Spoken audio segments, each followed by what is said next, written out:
എല്ലാവർക്കും എന്റെ വെറൈറ്റി മീഡിയയിലേക്ക് സ്വാഗതം.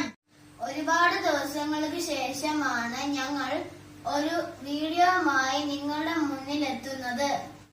ഇന്ന് ജൂലൈ 3 ദുക്രാന പെരുന്നാൾ. ഇന്ത്യയിൽ സുവിശേഷ ദൗത്യത്തിനായി ആദ്യമെത്തിയ അപ്പോസ്തലനാണ് വിശുദ്ധ തോമാസ് ലീഹ.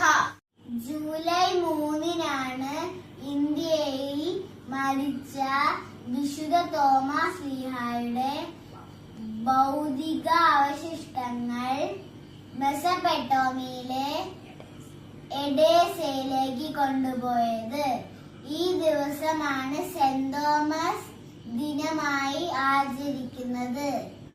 ഭാരതത്തിലെ ക്രൈസ്തവ സഭയുടെ സ്ഥാപകനും യേശുവിന്റെ 12 ശിഷ്യന്മാരിൽ ഒരാളുമായ വിശുദ്ധ തോമാസ് ലീഹായുടെ ഓർമ്മ ദിനമായ ജൂലൈ 3 നാം ദുക്രാന തിരുനാളായി ആചരിക്കുന്നു. അടുത്ത വീഡിയോയുമായി നമുക്ക് പിന്നെ കാണാം.